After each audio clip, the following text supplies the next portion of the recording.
This is Dan Jurgens, and if you want to have a good time, keep listening to the Krypton Report. Jason J. Lewis, the voice of Superman on Justice League Action, and you're listening to the Krypton Report.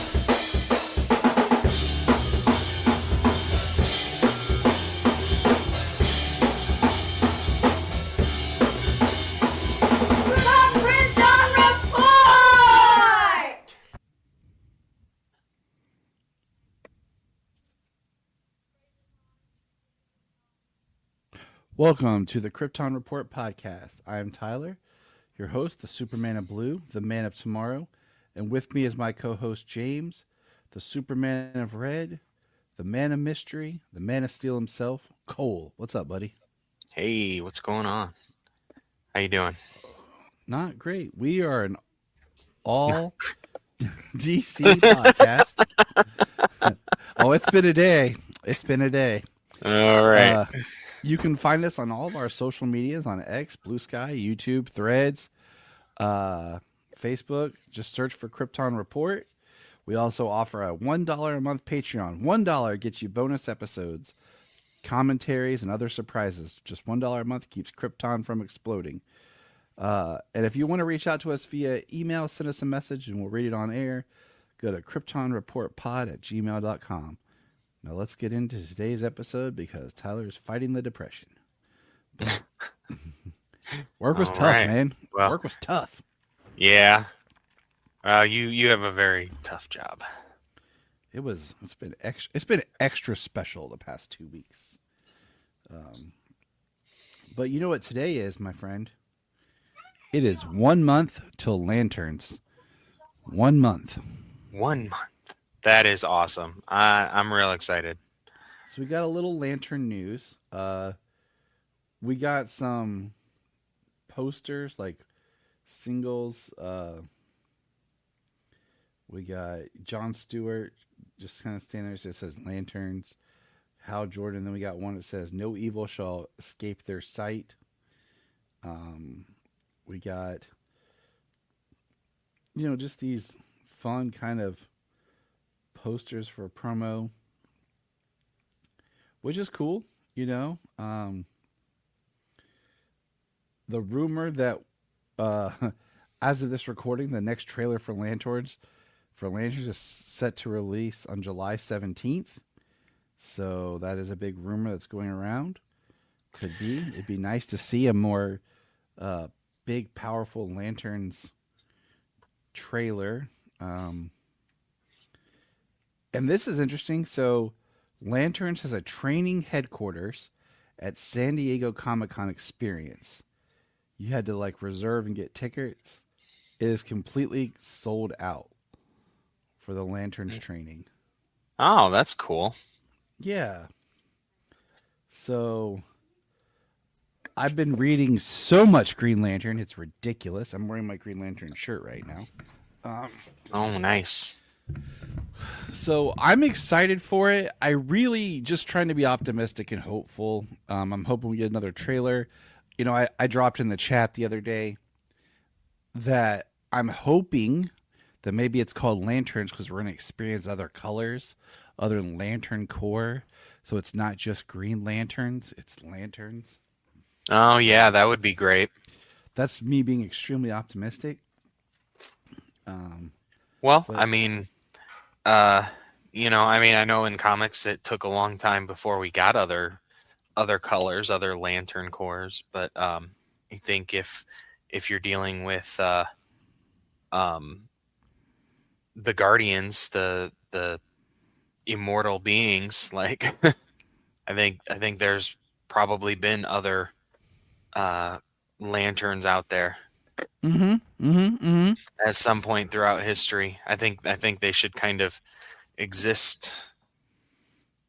There's got to be something. And I think if you were trapped, the idea of Parallax and Yellow being this, the big bad thing, you know what I mean?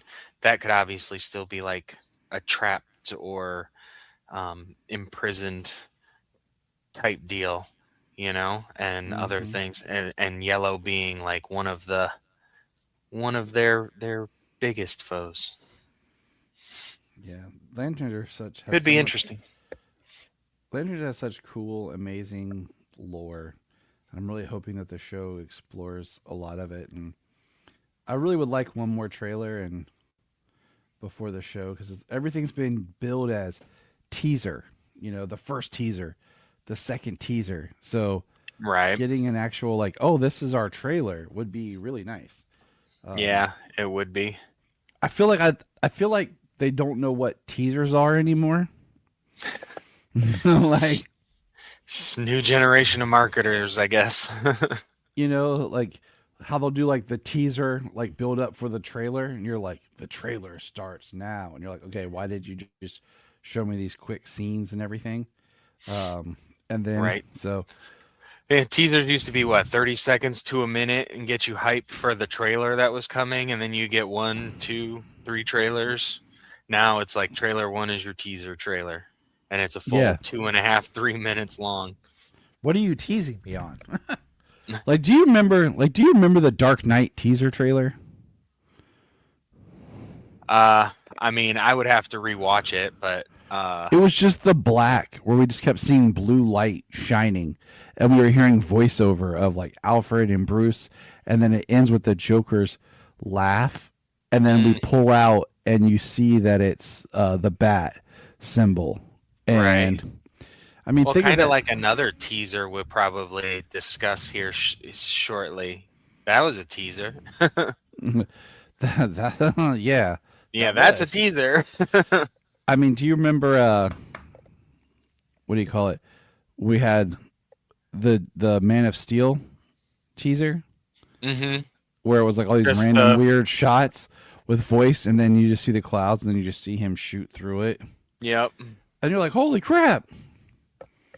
I was Um, like, that looks amazing. And it and you, did. And it yeah, still does. and you literally saw nothing. Yeah, and that's what we're talking about. So, yay us! All right, so the next piece of news that I can't get to because my mouse is frozen all of a sudden is that DC Films is setting out San Diego Comic Con. They're not going to have a panel or anything, which is crazy. That to me feels like that's where you would be able to like build up lanterns like in a month. You know, you could be like, oh, 1 month out, like we're at San Diego. Here's lanterns. You know, it's the one Comic Con before we get to Man of Tomorrow or Clayface.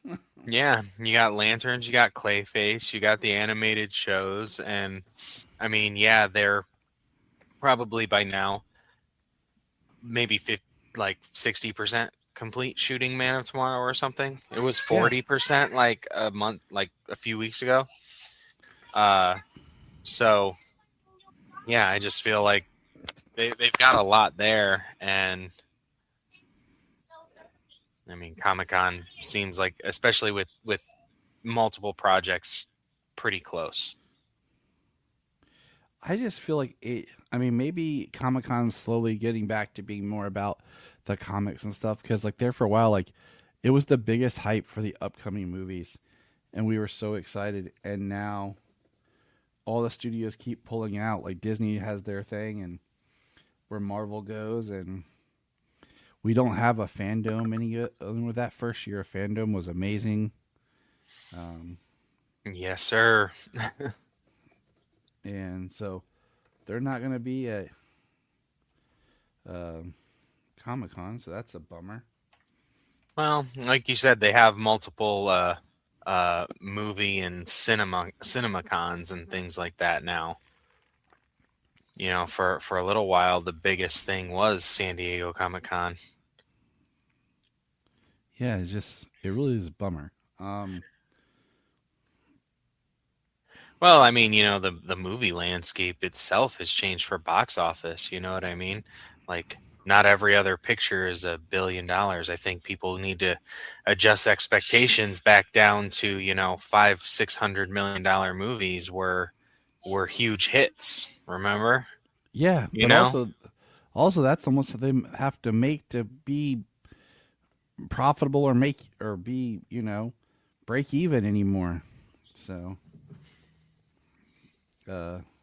Yeah, I think the revenue stream with streaming services and digital releases, things like that, I think that has definitely changed how they view the, income. It's not all based off of the short well, time in the box office anymore. so I learned something today.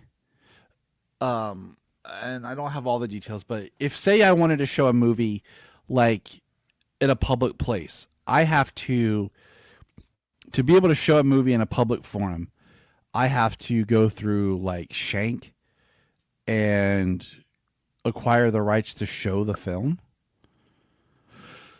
And we were talking about it today, some people and I learned that schools are now required to get special Shank subscriptions and can only show movies that they provide that they're getting the license for, because they're cracking down on schools like that a teacher would like log into their Netflix or something like that and then show a movie from their account. So, and I'm like, interesting. Is that a way they're getting revenue? Because I'm like, how did it work back in our day when they would just like grab the VHS tape and pop it in? Like, Right. I'm like, okay. So, Yeah, now that's interesting. my mouse is being stupid and not working. I just saw this yesterday and I didn't get to really look in, but I guess it's from Audible.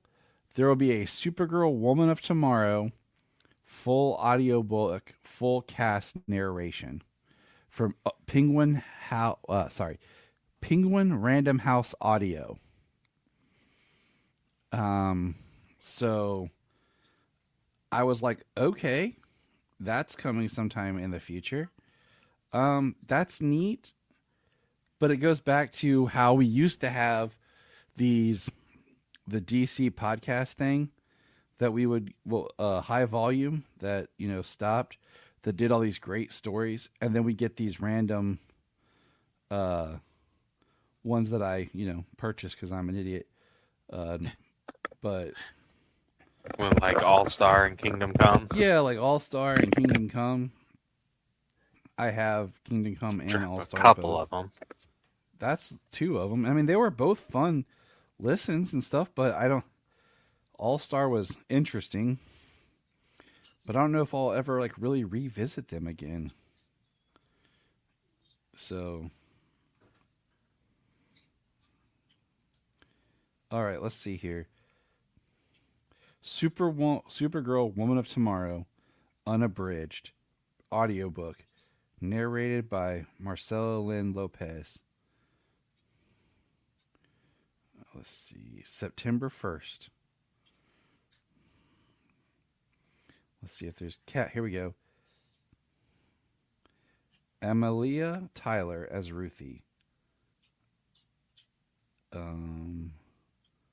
John Bailey as Krem and Crypto. Mark Thompson as Zor-El. Marcella Lynn Pope as Supergirl. Tan Keen Hu as Ruthie's mother. Interesting. Well, interesting. I'm wondering how it'll be. Will I buy it? Probably because I'm a sap. And I always fall for this stuff. And I'd be curious to see how it plays out. But I kind of wish they had promoted it more and heavier and let everyone know about it. Hey, Jania. Ladies and gentlemen, the great Juju. So I just learned yesterday that they're releasing an audiobook full cast edition recording of Supergirl Woman of Tomorrow. Oh, that's really cool. So what do you think? Interested to listen, to hear? Yeah, for sure. Okay. Well, there we go. Spoken from the great one's mouth herself. So, but All right. Well, yeah. Yeah. I mean, Jania's in. I guess I have to be too. Yep. Now you got to buy it. So, two other people are rumored to be joining Man of Tomorrow. The greatest announcement ever that we've been looking forward to is that White Rabbit is supposed to be back in Man of Tomorrow. You know, the character that was just made for a camel toe joke in Peacemaker, that wonderful, great Batman villain. Yes, sir. Which, if White Rabbit's in Man of Tomorrow, I hope it's just some small joke. It's like kind of how Peacemaker was in Superman, just on the screen in the background. That I'd be okay with that. But no, seriously, the one we're all pumped for is Blue Beetle is supposed to return in Man of Tomorrow, played by Zolo. Maradonia. And that, I think, is great. I was hoping that Blue Beetle, sorry, I can't talk, was going to make an appearance like on Peacemaker or something, like in the background or just referenced. But I think tonally, like I've been, Solomon and I have both really been in the mood to watch Blue Beetle again. Me too. And, he really likes that movie. And the irony was, the day that it was announced, I came home and Solomon was wearing his Blue Beetle t-shirt, having no idea that that was announced. Oh, I bet you were excited to tell him, especially after you saw that. That's why I took his picture and I dropped it in the group chat. I was like, look what my son's wearing. Yeah, that was pretty cool. And I just think Blue Beetle deserves that. I think some people said, I've seen, if they had held off and dropped Blue Beetle like 2024 or dropped Blue Beetle after Superman in 2025 or early 2025, it would have done a lot better and wouldn't have been kind of lost, because it got kind of dumped at the end of 2023 when we already had the other disappointing films of The Flash. Well, yeah, and then they're just like, yeah, we're gonna do these, we're gonna drop these movies, and then Reboot. There's a whole new set of stuff coming your way after that. So I really think that if they would have held off and just released Blue Beetle, then it would have been awesome. Right. I've been waiting for for more information on the animated Blue Beetle since he was going to voice the character there. And, we talked about the movie basically being just set in a DC universe. It does not define what DC universe it was. So, and honestly, it fits more with what we have now. And that's why I want to go back and watch it a little bit more with a keen eye and see if there's anything. I don't know. I'm really busy this weekend, but I don't know. Maybe like me and Solomon busted out. Speaking of casting, I'm not sure if I'm going to pronounce the last name correct, but I'm going to go for it. Jimmy Tatro will officially star as Gorilla Grodd in the Jimmy Olsen series. The series is described as a true crime documentary series set in the DC universe with Jimmy Olsen hosting. Jimmy Tatro, I only know him from two things. I know him from the movie I watched called something Mike, and it was on Hulu. It has James Marsden and Vince Vaughn. It came out this year. Oh yeah, that I haven't watched it yet, but I know what you're talking about. It's like repeating a couple of names. It's like four different names or something. That's the name of the movie. Like blank and blank and blank and blank. Something like that. See, that's why it's why I'm just like, it's called Mike and Nick and Alice. And then, of course, if you've seen Scream 7, he's the boyfriend in the opening scene when they go to the Mocker house. Yes. The first thing I saw him on actually was the short show that only lasted, I think, 2 seasons, Home Economics. He was Topher Grace's brother in that show. It was pretty funny. That was a good show. Oh, wait. I remember seeing an episode of that. I just didn't... I didn't watch it enough to remember anything. And then we'll get a little comic news before the big thing. It says the hunt continues. Absolute Green Arrow has now extended to 12 issues. So if you're digging Absolute Green Arrow, you'll now get 12 issues. Have you read any Absolute Green Arrow yet? No, I have not. There are 2 issues on the app. I've Okay. read them both. That's not too bad. I'm intrigued by it. I basically just carve out my Wednesday night is to lay in bed and read everything. Like Wednesday and Thursday night is like I read everything that dropped on Ultra, and then the rest of the nights is the stuff I want to read too. Nice. But yeah, that's how it is, and I'm pretty much. I would like to be able to adapt that. It's a good model. It's a good model. And then of course yesterday we got the first teaser camera test, however you want to put it, for the Batman Part 2. With now releasing February 18th, 2028. Ugh. My God. Can we talk about this for a second? How damn far? He's going to be 40. Robert Pattinson's going to be 42 when that freaking movie comes out. And Ben Affleck was 43. When BVS came out. Yeah. And Robert Pattinson's supposed to be the younger Batman. Right? Robert Pattinson's only 6 months younger than me. And I thought he was a little bit younger, but no, I looked it up because I was curious. I'm just like, holy crap, dude. Like, and I got thinking about it. Like, originally the Batman was supposed to be out in like 2020 or early 2021, but then it was October of 2021. And we were like, yeah, Batman movie in October, Halloween. And then it was like March of 2022. Right. Right? It was March, wasn't it? Yeah. Or late February. believe- It was March. It was like March. That feels right. And then we get the Batman Part 2. It's going to be like October 1st. Then October 2nd. And I was like, okay, Virginia's birthday. And now it's February, right after my birthday in 2028. Yep, March 4th. So that's 6 years. Okay. Solomon was 7 years old when we took him to see The Batman. He'll be 13 when we go see The Batman Part 2. Yeah, that's when you put it in those terms, like, holy crap.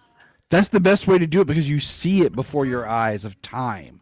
Yeah. You know? And I'm just like, dear God. James Gunn put a post, and this I have to agree with him, where he tried to be like, it's not that uncanny for sequels to take this time. Bullshit, James. Okay, sorry. I'll edit that if I remember to. But most movies have, 2 to 3 year turnaround time? I mean, you're making Man of Tomorrow right now on a 2-year turnaround time. Okay? And all the examples that he gave for long sequels, I'm like, I can argue against every one of those.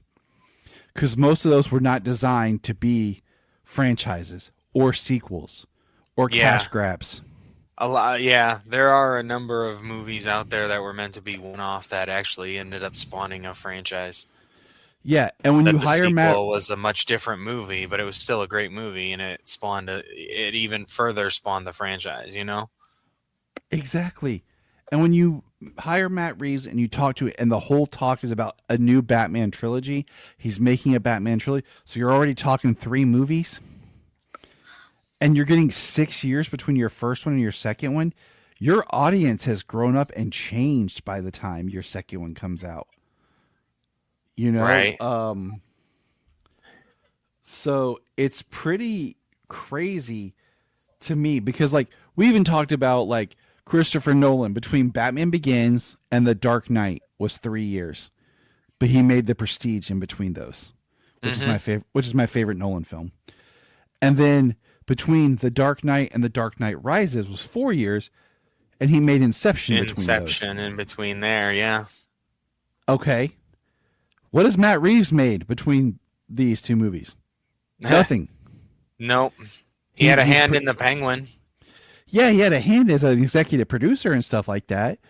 But like, as far as actually making a film, he's been working on this sequel. And for the life of me, I can't believe that you went in to make a movie where you have elements, but you didn't have a sequel in mind. Now, they've said that some of the elements for the sequel were used in the Penguin, but you as Matt Reeves would have to agree to that. Like, hey, you wouldn't be like, don't take my sequel idea, right? So either he's going to come out with like the greatest Batman movie ever, or we're just going to be like, eh. Or he's going to be smart and make the Batman Part 2 and Part 3 almost back to back. Because it's going to be pretty ridiculous if we have to wait almost another decade. I mean, 6 years, okay? Do you know what happened between 1997 and 2005? How many years is that, James? Do some quick math. That's 8 years. So that's 8 years. And you know what happened between those 8 years? We went from Batman and Robin to Batman Begins. We completely changed the landscape. And in 6 years, you're going to try to give me the sequel? Like, I mean, I'm excited for it, but at the same time, I'm like, I don't want to get to the point where I just don't care anymore. Because, like, I really like the Batman. It's not perfect. There's parts I think you could cut that are slow. And then I think there's parts where he's trying to ape Nolan. But there's things I really like in it. But if you're going to give me this long a time, like, I almost don't care. Like, it's just too long. It's almost just too much. I'm too old, man. Okay? You're too old. He's like, I can't wait this long in between sequels. I want to see it, like, before I'm dead. You know? Right. And well, especially trying to round out a trilogy, if that's the case, you know? And I mean, yeah, exactly. We're going to be retired by the time the Batman Part 3 comes out. Right. We'll be in a nursing home together. Still doing Supernatural report. Yeah, that's when we'll really probably kick it off. that on a weekly basis, though, because what else are we going to do? Yeah. We'll just watch it, review it, and then watch Bubba Hotep. Right. The other thing. Oh man. The other thing with it is today it came out, like, it's only 6 more months, right? Okay. Which, granted, is okay. I mean, it happens. Like when Man of Steel got pushed from December 2012 to June of 13. It was 6 months, 5 months, whatever, depending on the dates.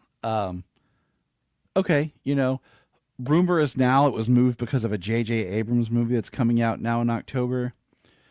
I don't know if that's what I believe, or if I believe more the fact that it's because DC Studios doesn't have anything lined up for 2028. Even though this isn't in the universe, technically it should be the first Elseworlds film under that banner, if they actually ever do that. But they don't have any movie announced. It'll be the first Elseworlds in 5 years from the announcement of the Elseworlds. You know what I'm saying? So, and because I mean, everything now is under the DC Studios banner, like we've seen this season with My Adventures with Superman, and we'll probably see it with Cape Crusader season 2. So we don't have anything else lined up film-wise after Man of Tomorrow. There's rumor projects and things that are supposed to be happening, but we really don't have anything concrete. So what I'm feeling is maybe they pulled so that Warner Brothers / DC Studios has a big project hit for 2028. Right. Which sucks because now I have to go. Now I have to go and re-edit. It's got you going. Matt Reeves.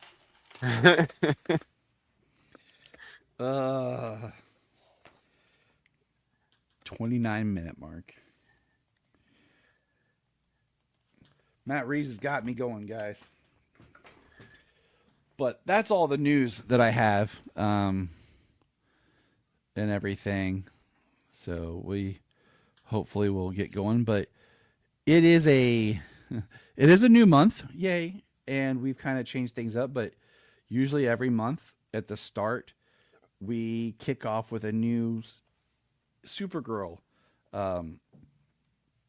story, basically. And today we are jumping into Rebirth. Now, Rebirth is really interesting. Rebirth is technically falls under what's considered Volume 7 of Supergirl, which started in 2016 to 2020. What I found fascinating, and I told this to James, was so Volume 7, Rebirth, runs from 2016 to 2020. Volume 8 does not start till 2025. Part of the reason why Woman of Tomorrow, I think, is such a standout is it's the only Supergirl title that was a standard comic that was Supergirl from 2021 to 2022. Other than that book, from the end of 2020 until now, 2025, Supergirl only appeared in other books. She did not have her own title. So, just a kind of a summary. Supergirl series kicked off, was written by Steve Orlando and incorporated elements of the Supergirl television series, beginning in November. The series took a 3-month hiatus in 2018 and resumed in August with number 21, with a new creative team of Mark Andreyko and Kevin Maguire. Starting with issue 37 in December of 2019, Jody Hauser and artist Rachel Stott helmed the series until cancellation in June at issue 42.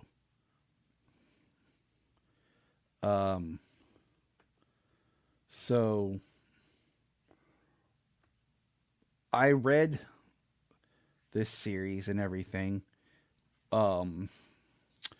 Just as an overarching story, James, how do you feel about the Supergirl Rebirth books? So I read some of these at the time. So just getting back into this. I read the first volume. I've read the volume, the Killers of Krypton, but that actually took place afterwards. That was farther down in the line, when the new team, that was even Jurgens was writing at that point for a little bit. And then, at the time I was reading the Dark Knights stuff where we had the infections.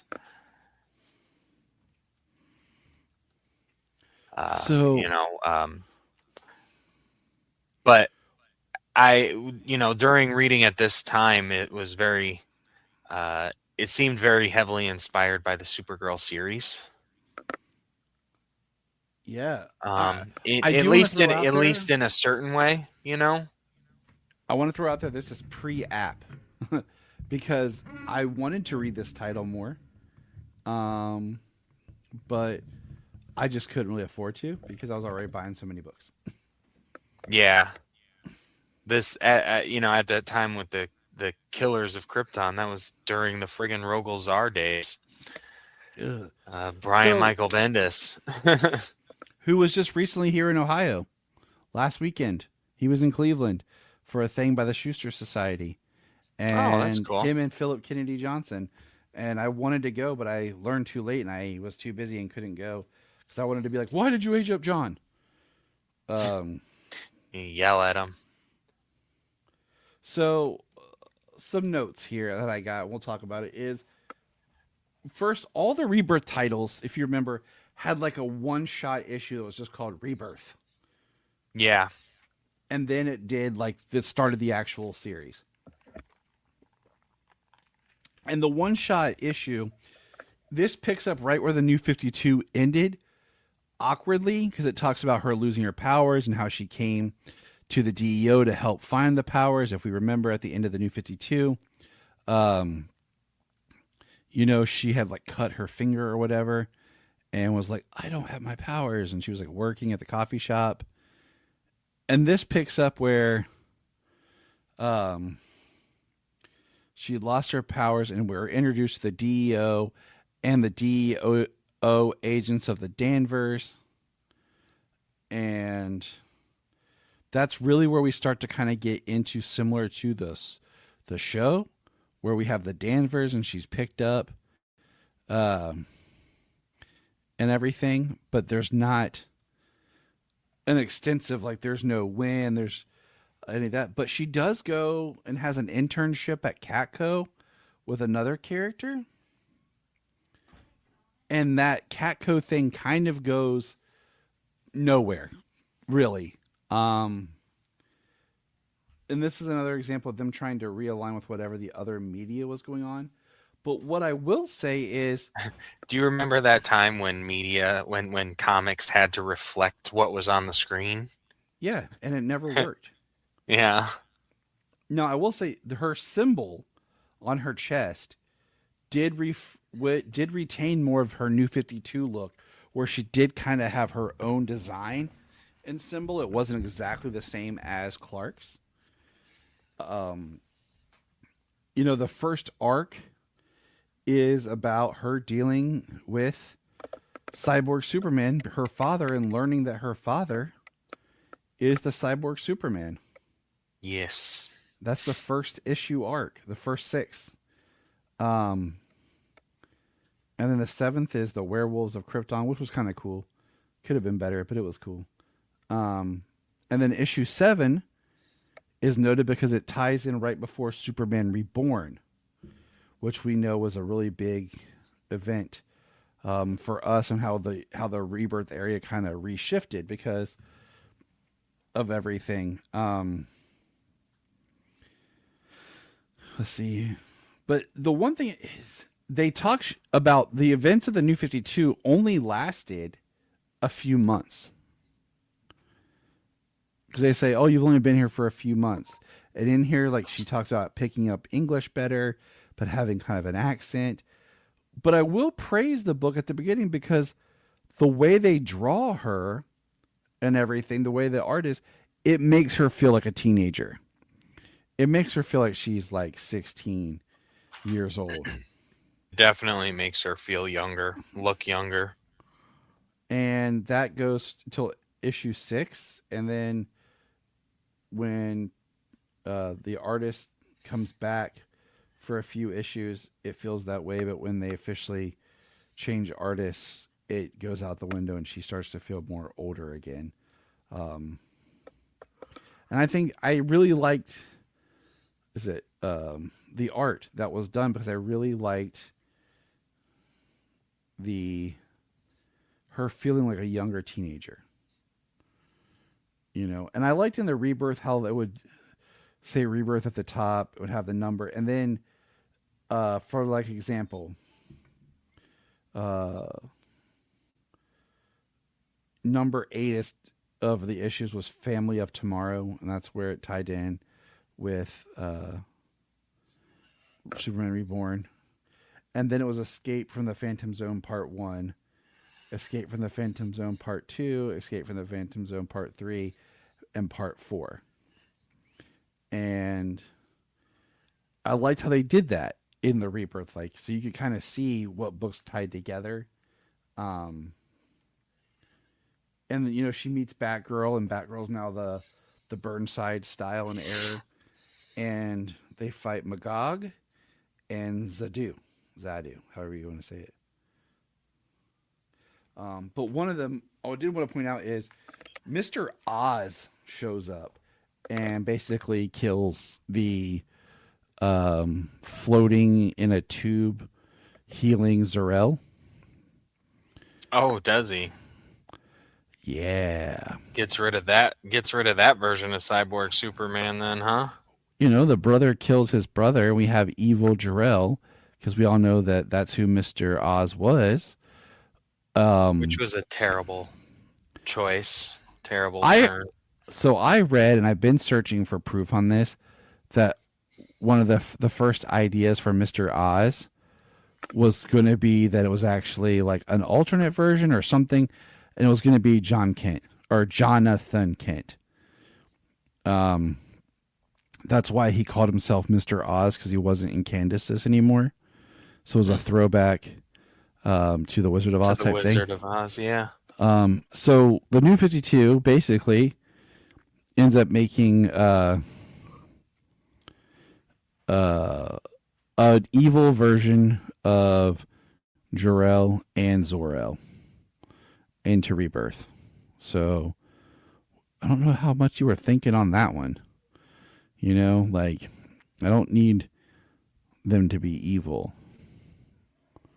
It's pretty messed up. That's all I'm going to say. And then we continue the Rebirth moniker up until issue 15. But what's interesting is issue 15 and issue 16 are both a 1-2-parter involving Strange Visitor. But like it says, Plain Sight Part 1 is issue 15. Then when you go to issue 16, the Rebirth has been dropped. It doesn't say Plain Sight Part 2 or any. It just now says DC Universe Supergirl. And does it at least say, like, Part 2 is such and such book? I mean, inside. You could go find it. But like inside, but I'm just talking about like the covers and everything. And so I really feel that the book loses its way once it drops the Rebirth. Nothing against the writers, but I mean, once this arc concludes, the Plain Sight with Strange Visitor, because once that concludes, I really feel like that's where we're starting to get lost. Which is at the end of the Orlando run, basically, which is issue 20. When Steve Orlando departs the book, that's when I feel that it's lost its way. We get the DEO changes. We get Mr. Bones comes in as the head of the DEO, and the Danvers basically go away.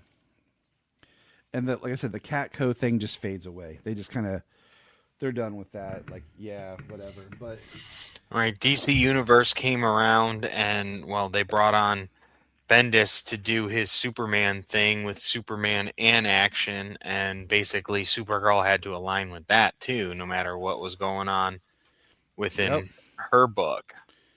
So, and that's what I was about to say. Issue 20, issue 21 really starts the new team, which is the Killers of Krypton, which picks up the Rogol Zar story, and it completely changes the book. We have her eventually in this whole thing is her. There's no Kandor because Rogol Zar destroyed it, but she's versus the Green Lanterns. Crypto does show up. And we basically go through almost it's like what, 9 issues, I think. It's like up to issue 30 is basically where eventually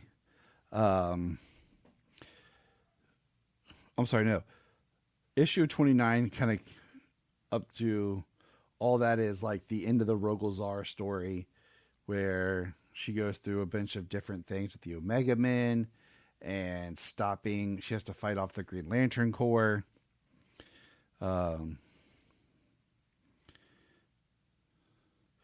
Issue 30 is where we have Superman and John and her take down Zar. 31 is the villain tie-in with Superman and the Eyes of the Galaxy Upon Them. It's like a 2-part where one part was in Superman and one part was in Supergirl.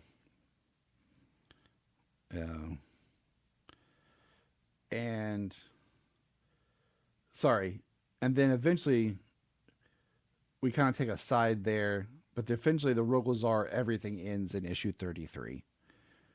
because it kind of departs for a bit, but then it visually ends in 33 because we cross over with Action Comics and Bendis's run.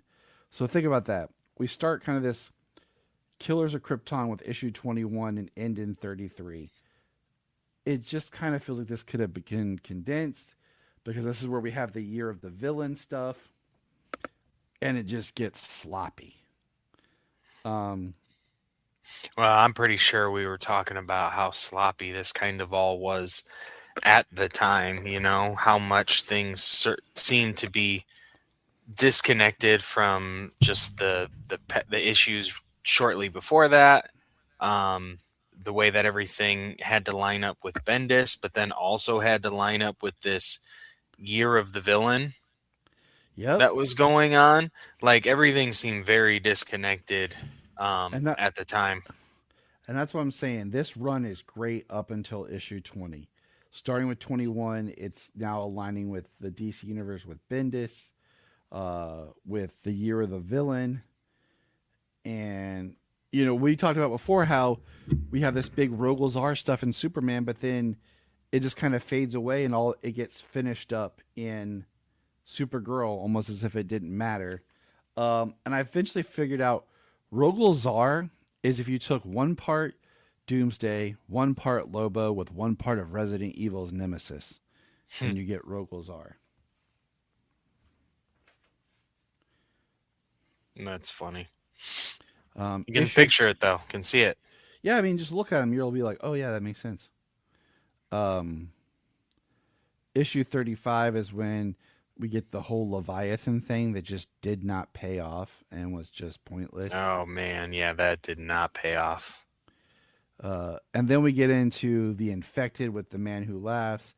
And issue 36 to issue 41 is basically her dealing with being infected and trying to get over that, and what she's dealing with the Batarang and everything. It's got some great art and stuff in it, like when she flies in the sun to burn the infection. And then the last issue, 42, was not bad at all.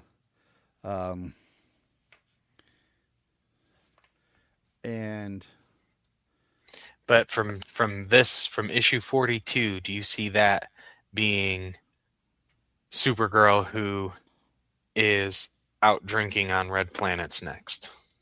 Well, here I will give you this. Deemed a threat by the U.S. military, Supergirl is now a wanted villain. General Corvid, which is a horrible name when you think about we just came out of COVID. We're in COVID at the time, actually. Mm-hmm.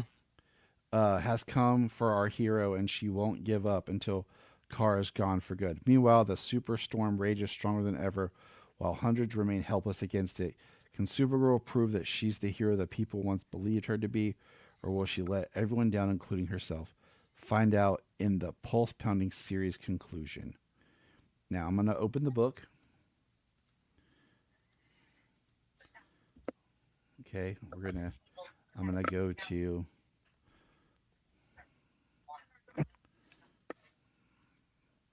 We see Crypto in it and everything. We see a version of Cyborg Superman. We see, like, Rogolzar shows up, Bones shows up, but it's more like what she's seeing inside herself kind of thing. And I want to get to the end of this. I think I read this, but it just didn't stay with me. But I do love the art, though. Looks as though a lot of the villains from her run here are coming back in this. Yeah. And so the last page, I'm going to read it here. It says, it's all narration. It says, maybe I don't belong on Earth. I didn't choose to come here, but I chose to stay. And maybe that's enough. I don't want to pretend to be something I'm not.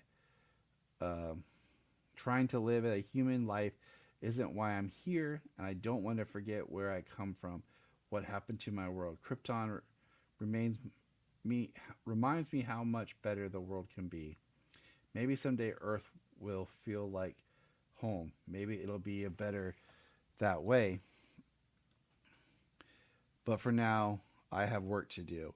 And it's like her and Crypto flying off. So I could see where maybe you can make an argument she flies off, and you kind of one of those squint and it works. She goes on the Woman of Tomorrow mission. Right.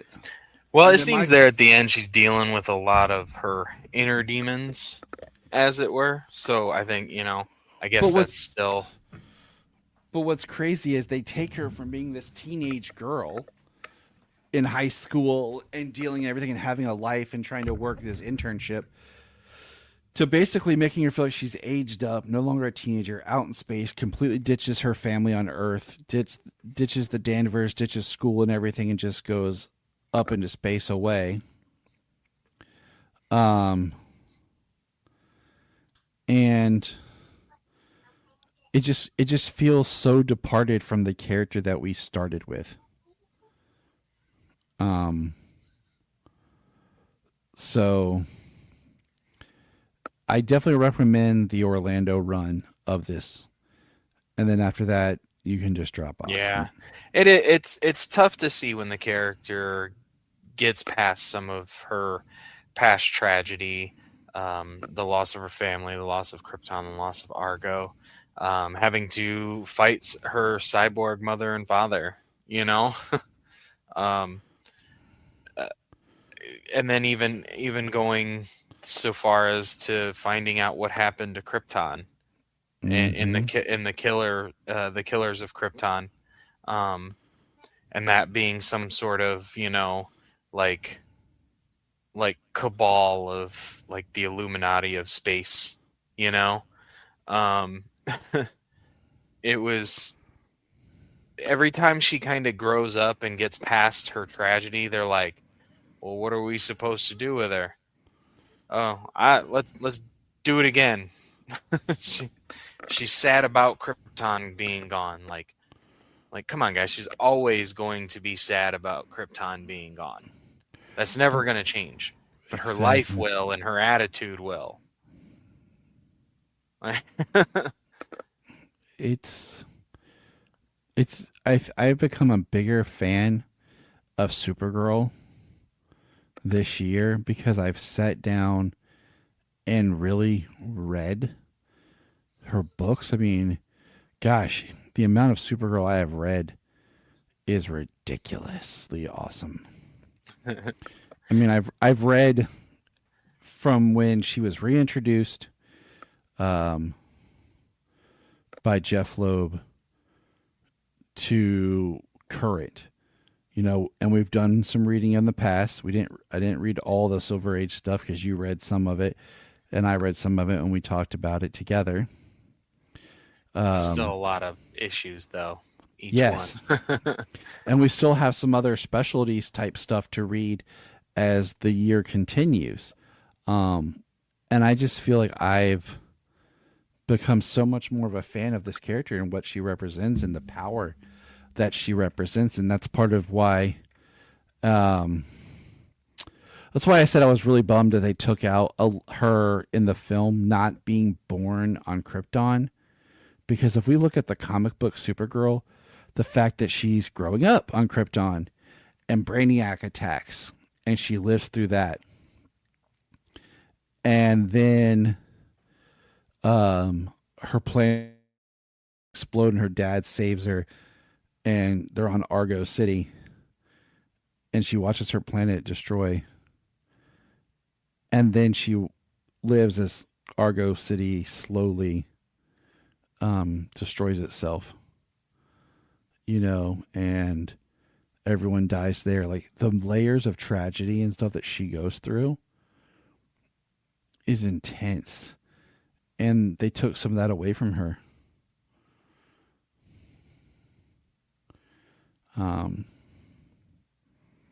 So yeah.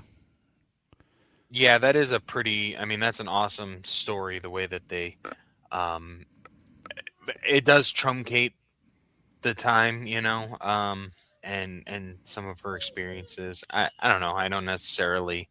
I like it, of course. I mean, but the way, and I'm kind of fine with the idea because I mean, even if she is born on Argo, it is essentially Krypton, and their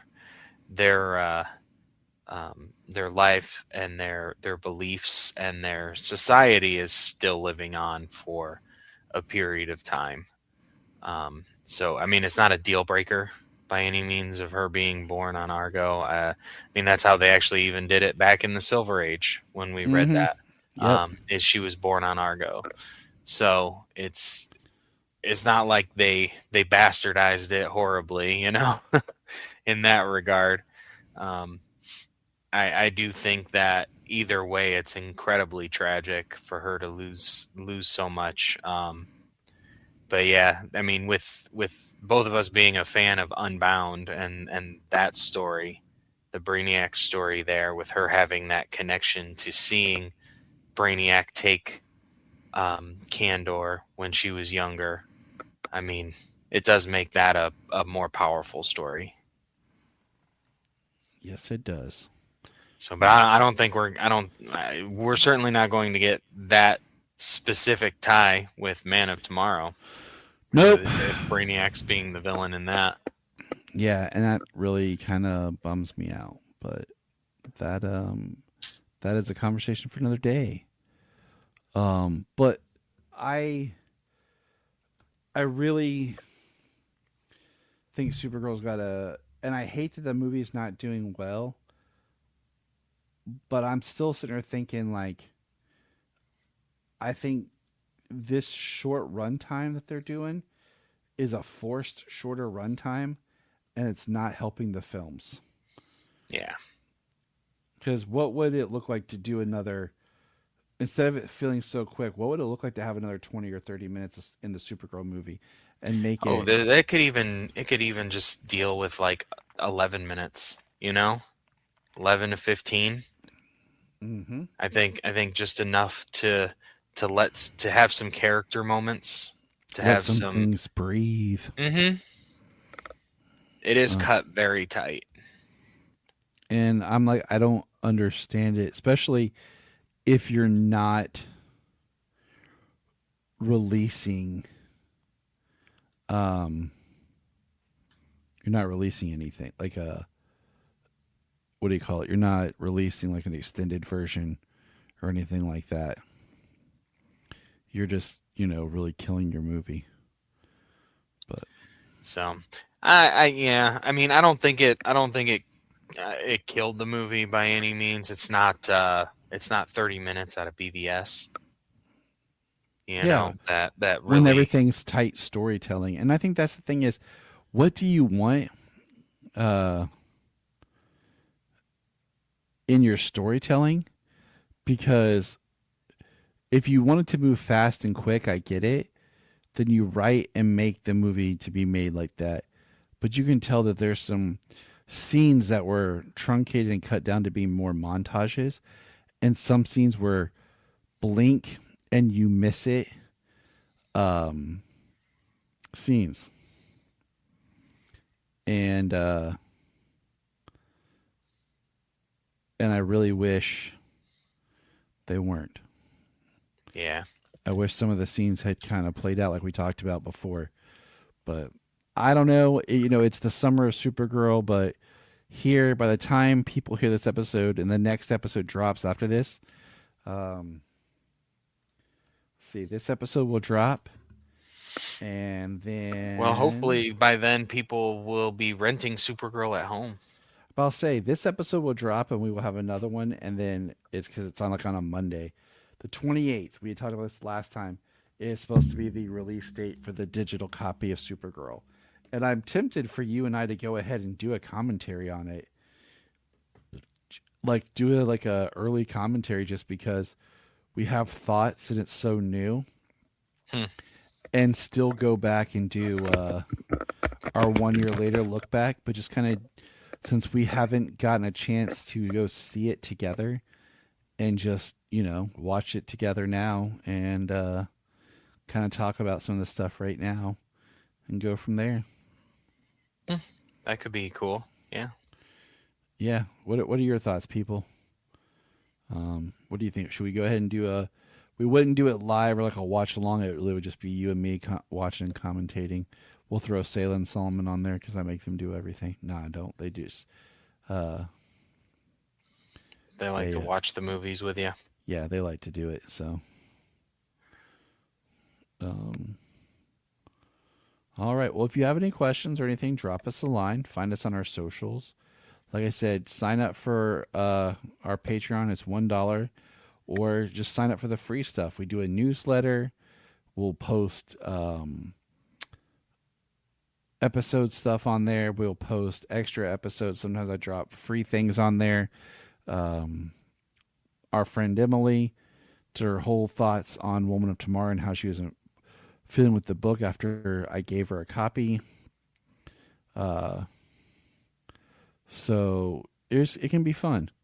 And, we appreciate anyone who signs up because it's just $1 a month. And that helps us to keep this going. Been at it 11 years, guys. 11 years. James and I have been doing this together for 10. And nuts. Yes, it is. Yes, it is. So remember, Look up in the sky! thank you for checking out the Krypton Report. Please click our link tree in the show notes to follow us on your favorite social media platform. We have a $1 Patreon, just $1 a month to keep us going. And in return, you get exclusive shows and specials. If you want to join us on an episode, send us an email or a message. Hi, this is David Patrick Wilson. I played Superman, Clark Kent, in the television production of It's a Bird, It's a Plane. Enjoying every minute of being right here on the Krypton Report.